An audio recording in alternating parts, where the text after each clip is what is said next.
Hey guys, welcome back to the Lake Norman Business Podcast. And today our guest is Joe Vagnone. He's a business broker. So he's been involved with many different types of businesses, but he started out in the restaurant industry, built it to one of the largest chains in the Southeast, and then kind of got into brokering businesses and how he can solve problems so people can maximize their profit when they're ready to exit. So enjoy.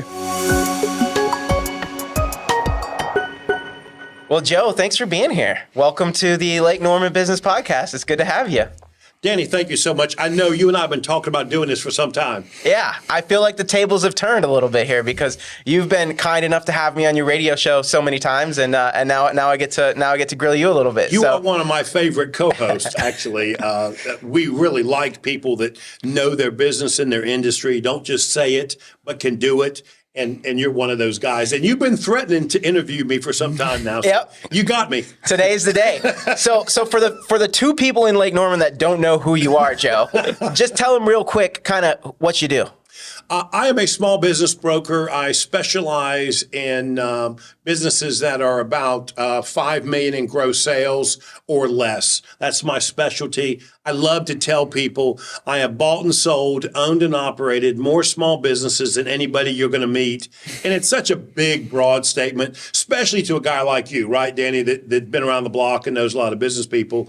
But the truth is, I have just owned so many small businesses. I started off with a lot of restaurants inside office buildings, so I got a good jump start on most people. But in this day and age with profit and Shark Tank, I'm sure there's plenty of people that have bought and sold a lot of stuff. It's mainly sort of a statement to make, and if you've got to think about who else do I know who owns a lot of businesses, then you kind of get it, right? And that's kind of where I'm at. Yeah. I've been there, done that. My tagline is, Joe's the real deal for small business. And I like that because it really is a true statement. So tell us. Hear the word small. That really matters here. So tell us how you got started. This is what I always want to ask you. How did you get started in this world of small business? Because you started pretty early. Yeah, I don't want to bore you, right? I don't know where to start, but I studied and graduated in the hotel restaurant management program at Central Piedmont Community College. At the time, it was rated third in the country for hospitality. I graduated there. When I graduated, I know it's going to be really hard to believe, but I like to say top of the class. I do not believe there was anybody better than Joe that graduated out of Central Piedmont, a hotel restaurant management program. The evidence of that is the hotel had a relationship, the college had a relationship with a hotel in Gastonia, and out of 720 students, they asked me to run the 22,000 square foot banquet facility and 600 seat restaurant facility in Gastonia. So I felt like I was the man, right? I was the guy that was chosen. Well, I say all that because when it come time to actually go get a job, I interviewed really bad. Matter of fact, nobody would hire me, literally. I get that. Like, I'm a terrible interviewer for jobs. Yes. I've run many businesses, lots of income in the business, but I can't interview. Yes. And unfortunately, I'd go home and mom would say, how you doing, honey? Well, I really thought I knew a lot more than that guy. She said, you didn't tell him that you did you? Yeah. He's got to know. I mean, I started in restaurant business when I was 13 years old, working for a Greek man, right? George Kuchel, who started Chomars. And worked for a couple other Greek men all through junior high and high school. So I really did have this background of knowing food service. And then I went to a great Central Piedmont Community College hospitality group. And so I really did feel like I had something going. I just simply could not get a job. I could not get comfortable. So my mom borrowed $12,000 off of her home and got me started. And I opened up a small sandwich shop inside of an office building in the Koger Executive Center off Albemarle Road. And from that one restaurant, we literally grew to the largest closed market environment restaurant concept in the Southeast. We had operations in about 40 operations in Charlotte, North Carolina, 18 in Jacksonville, Florida, 26 in Nashville, Tennessee. The concept was back in the day, because most restaurateurs, they didn't want to be inside office buildings. It was a small little place. It didn't really matter to them, right? Well, we had 5,000 square foot commissaries in each one of the cities, and then we would deliver the food that we needed to these small places and make them work. Or in some cases, we'd have small convenience stores inside these office buildings. I love telling a story. One time I owned downtown Charlotte. I had 5 operations in downtown Charlotte. And had really the largest cafeteria downtown Charlotte, Nations Bank Processing Center. I'm showing my age because the processing center was for processing checks, right? And it took them 3 buildings to do that. Well, now, that doesn't happen that often. So in any case, I own the largest closed market environment restaurant concept in the Southeast. I read a book on how to create a money machine. It was really a real estate book. And it was talking about buy a piece of property, get a second mortgage on the property, and buy a second property, get a second mortgage on that property, and was talking about how to grow. Well, that's how I actually grew my business. I'd buy, because real estate's been a hobby of mine for years. I actually learned it from a good friend of mine. And so I'd buy a piece of property. The second mortgage was to open up another restaurant. And so for every restaurant, I'd have a piece of real estate, and that's how I grew the business. Well, the book also talks about creating the money machine, selling the property and financing the sale. So in fact, that's what I did. It took me 3.5 years. I sold all the restaurants and finance the sale of most of them. Because remember, these are small little operations. I tell people, don't be impressed with the amount of operations. These little places were making between $5,000 and $10,000 a year if I was lucky. If I want to make more money, I had to open up another restaurant, right? And so when I sold those, so about 3.5 years to sell them, I had created this sort of informal franchise where if the rent was $400 a month, I might ask for $450 or $500, and I'd finance the sale. I'm really proud of the fact that about 75% of people I sold to were my managers. That's amazing. And I helped them get into business and help them write checks and help them set up their supplier network and that sort of stuff. So it took me about 3.5 years to do that. And when I got done, you can imagine I was pretty proficient at buying and selling businesses.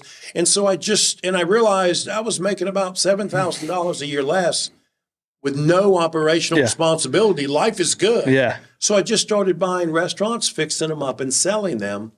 And then I realized if I can do it for restaurants, I probably can do it for just about any kind of business. I kind of have that same like I started with a gym, and I'm like, I do law firm marketing now. Like if it worked for a gym and it worked for another business and it worked for another business, it can work for any business. That's right. In most cases, a lot of this stuff will transfer over. Yep. And so I end up just simply creating, and I tell people this, I owned a small capital investment firm way before there was a cool name for it. I didn't know there was a name to do this. I would just help you get in business and take a piece on the way in, and if I could give you some advice or whatever, I'll be happy to give it to you, and then take a piece on the way out. And that led me to a business model that started to fail.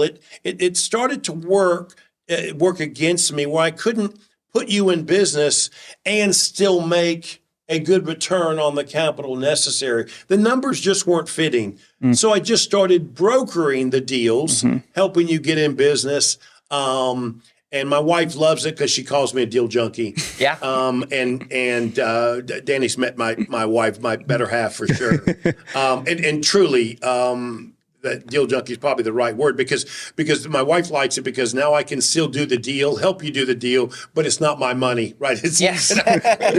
Anyway, a long story as short as I can make it. No, that's great. My life just seemed to move in this direction. Yeah, I love it. So let's take the conversation here, right? Because our audience are small business owners. And so, I've heard you talk about the fact that if you want to sell your business someday, you got to start preparing in advance, right? You can't just wake up one morning and decide you want to put your business on the market. Yeah. So what would you say to business owners out there who, maybe they don't even know if they want to sell, but they think they might, they're ready to kind of start preparing a little bit. How do those people start that process? That's a great question. And here's the truth. You really need to start that when you open the business. In other words, everything you do should be based on what would a buyer look for? Now, the reason for that is because a buyer is normally up on the trends or might even be moving you towards a trend, right? And so if you know what a buyer is looking for, you may never want to sell your business, but you'll know where the market is and you can create operational systems that fit within that. For example, over the years, I have learned you need a good lead generation system. If you don't, the buyer doesn't have as much value because they don't know where they're going to get the next contract or the next client, right? And so lead generation becomes this really important factor, not just so I can make money today, but so the value of the business stays intact. And so I can go through the same thing with HR, having a good system and process. You know, my background's in the restaurant business. So one of the things I used to do, literally, I would walk in a restaurant with a pad and piece of paper, and I would write down every single thing I did to get that business up and running, right? Turn on the light switch, turn on the coffee. You know, do you do the coffee first before you turn on the grill? Which one do you do?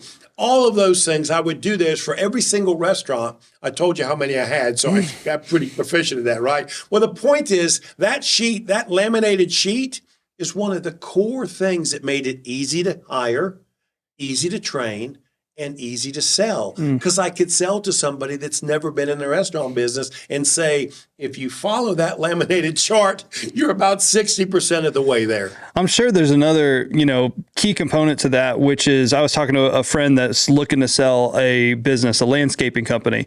And I'm like, great, I'll talk to you. I've sold multiple businesses myself. So let's see, where you're at. Let me see if I can help you. And he's in it in the day to day. I'm like, you don't have a business to sell. I'm sorry. You can sell somebody the job that you have and you can show them what they would be making because they're the owner of the business, but they're still working. They don't own a business. They own a really good paying job. Hopefully it's good paying. So, is there anything you can kind of say from that perspective of like getting out of the operations and being an owner? Great point. You just described 60% of my business. It is. And what I try and do is position them. In some cases, it's a business opportunity because what you really have to sell is the client base, the client list, and a brand that somebody else may be able to piggyback on.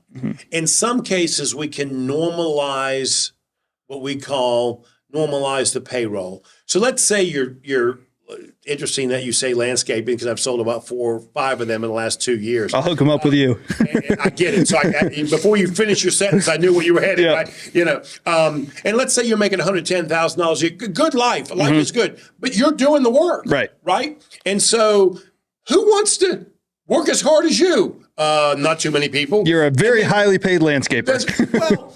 And pay you to work that hard. So what we do is we try and normalize the payroll and we say, you could hire somebody to do these hours that you're working. And now you're going to get paid $60,000 a year because you're going to spend another $40,000 or $50,000 normalizing the payroll. So when we do that, we give a value to your business, right? And we give a value to your time. Now, most of the time, a potential buyer, we call it a buyer profile. If they're an owner operator, they're still going to count that 50 because they're still going to try and do what you're doing.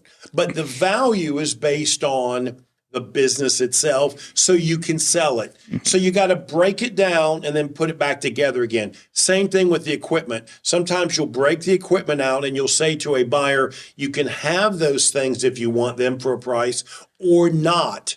And so you're making what you described as a challenge, you're making that business opportunity available and affordable that otherwise you wouldn't be able to sell. What you just described as a business that can't be sold is what my competitors say.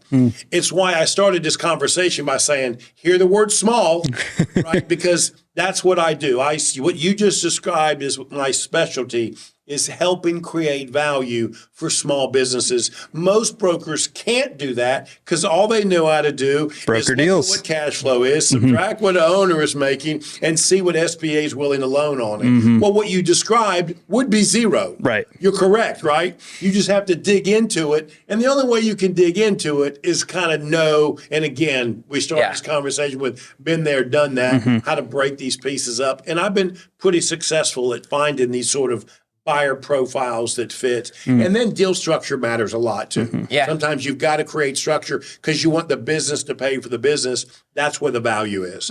So, Joe, something I've heard you mention a couple times here is systems, right? And how it's so important to create systems. And you described that laminated sheet, right? So that if a buyer steps I know into the y'all business, technical guys are laughing at me, but no, that's great.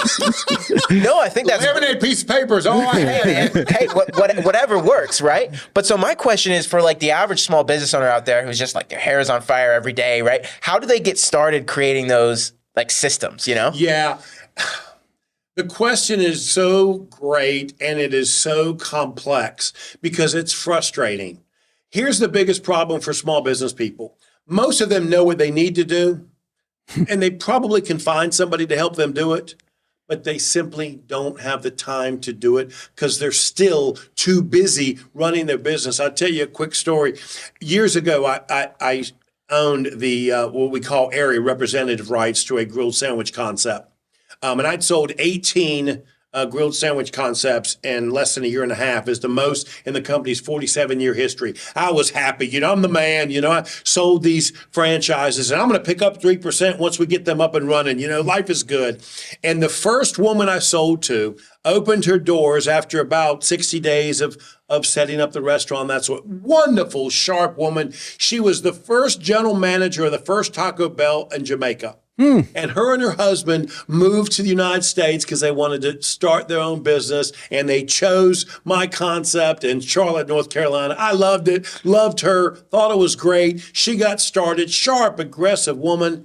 And after about 6 months, she's just not making it. I said, Deanna, what's going on? I mean, what happened to this detailed marketing list that she had this, because we wouldn't let them open up until they had this detailed opening plan of marketing things that they were going to do.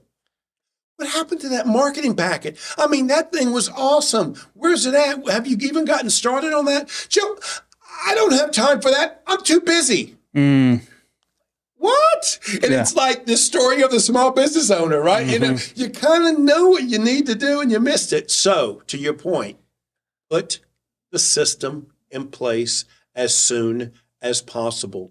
I tell people you need these systems and processes, websites, marketing plans. You should be getting people wanting to do business with you before you ever open the door. And if you have to, shut the business down for a week and focus on marketing and lead generation and open it back up. I guarantee you haven't lost one client. They'll wait for you if you've got a product or service that they really want. That's really good advice. And the system and the process has to be put in place, right? You have to have a system and process that works. And here's, Danny, what I see happens a lot. They're trying to do, it's like running and putting on your clothes at the same time. Stop, put your clothes on, tie your tennis shoes. Like you'll get now there. Let's sprint. You'll get there eventually, That's right. but you could get there faster if you stopped, reset, and then went. And you have to do that because the reset is the systematic approach to what I want to do, how I want to do. It's why I love your book, because it really is it's this view of all the mistakes I made over the years, right? I can sit here and tell you how easy it is to stop, regroup, and put your system together. I didn't do it. I tried to do it while I was still running and operating the business, and it took me 2.5 years instead of stop trying to meet more clients. Get your systems down pat, and your systems should help you moving forward with that. If you don't know where your next client come from, you don't have a marketing system or a lead generation system in place, and you're better off to absolutely focus on that. Love it. That really is the key to this. And I know there are small business people listening to me like, are you crazy? Yeah, right, Joe. Easy for you to say. Unfortunately, sometimes I got to tell you what you don't want to hear. Yeah, that's such good advice, Joe. There's a business coach out there that I follow that talks about, she calls it Systems Saturday. And she's like, listen, I love that. You can work Monday through Friday in the business. If you don't have your systems, make Saturday morning just a day where you just sit down and just work on your systems. And just I love that statement. One day a week, right? Just get one system done. And then next weekend, you do another one and you do another one. And before you know it, you got everything documented. Danny, that's the problem with a lot of small business people. When they hire you or they hire a coach, they have to do it. So you might give them great advice, but they don't have time to actually implement it. Yeah. So you really do have to slow down, Pick one advisor at a time. And here's the key. Pick the goal that you want to achieve. I tell small business people, before you pick up the phone and call Danny, know what you want him to do. Because if I know, Danny, I want 2 leads a month, buddy. That's what I want. You tell me how to get there. If I know, now I can measure you, and it's worth putting my time into what it is I'm doing. Yeah, Right. Exactly. Well, this has been great, Joe. So let's leave it here. So again, audience of small business owners, leave them with one last thing to think about, right? You've given us a ton of value here, but small business owners in 2023, what should they be thinking about in terms of the value of their business and thinking about one day maybe selling their business? Yeah, that's a great question. There's 2 things I'll say. First of all, you want to run your business by setting goals.